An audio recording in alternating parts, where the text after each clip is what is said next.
Okay, திமுக காரனாக பேசுகிறேன். இப்போ 1000 ரூபா அண்ணன் முதலமைச்சராகி அண்ணன் விஜய் அண்ணன் வந்து போட்டிருக்காரு. கரெக்டான இது அவர் சொன்னதை செஞ்சுட்டார். அவர் சொன்னது 2500 ரூபா, இன்னைக்கு போட்டது 1000 ரூபா. இதை வந்து என்னென்னா ஸ்டாலின் கோரிக்கை வச்சார். நான் கொடுத்ததை, நான் போட்ட திட்டங்களை எதையும் நிறுத்தாமல் அதை செயல்படுத்தணும் அப்படின்ட்டு உடனடியாக செயல்படுத்தினார். கரெக்டான வாஸ்தவம்.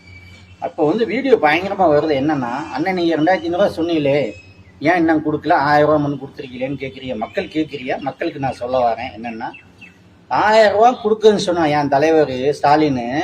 திமுக காரன் நான், பக்கா திமுக காரன் எல்லாத்துக்கும் தெரியும். சொன்ன ஸ்டாலின் என்னைக்கு கொடுத்தாரு? எம்பி எலெக்ஷன் வர்றதுக்கு 2 மாதம் இருக்கையில் கொடுத்தார். அப்போ வந்து அந்த மக்களுக்கு அறிவு இல்லையா? நீ சொன்னி 1000 ரூபா தரேன், ஏன்டா கொடுக்கலன்னு கேட்க துப்பு இல்லை. இன்னைக்கு கேட்குறா, ஒரு வாரம் தான் ஆச்சு ஆட்சியில் உட்காந்து ஏன் 2500 ரூபா கொடுக்கலன்னு கேட்குற மக்களுக்காக நான் போடுறேன் இந்த வீடியோ. ஓகேங்களா? அன்னைக்கு ஏன் ஸ்டாலினை கேட்கல? 1000 ரூபா சொன்னிய ஏன் கொடுக்கலன்னு ஏன் கேட்கல அன்னைக்கு மக்கள்? இன்னைக்கு கேட்குற அறிவு சோத்துல உப்பு போட்டு தானே திங்கிறிய.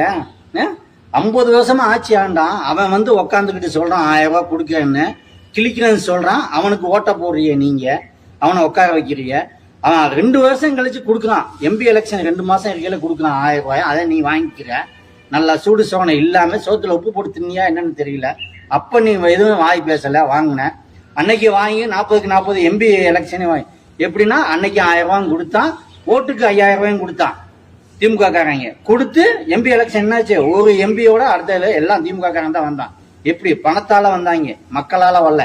இந்த இன்னைக்கு அடிச்சாங்களா மக்கள், முதலமைச்சர் ஓரம் கட்டினாங்கல்ல, அது மாதிரி அன்னைக்கு புத்திசாலியா இருந்துட்டாங்க. மக்கள் பணத்தையும் வாங்கிக்கிட்டாங்க. ஓட்டு யாருக்கு போட்டாங்க? நல்லவனுக்கு ஓட்டு போட்டாங்க.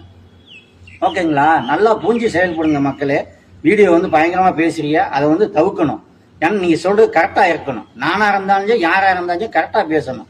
ஓகேங்களா? என் கட்சிக்காரன் தப்பு பண்ணதே நான் சொல்றேன். நான் செருப்பால் அடிக்கிற மாதிரி சொல்றேன் நான். ஓகேங்களா?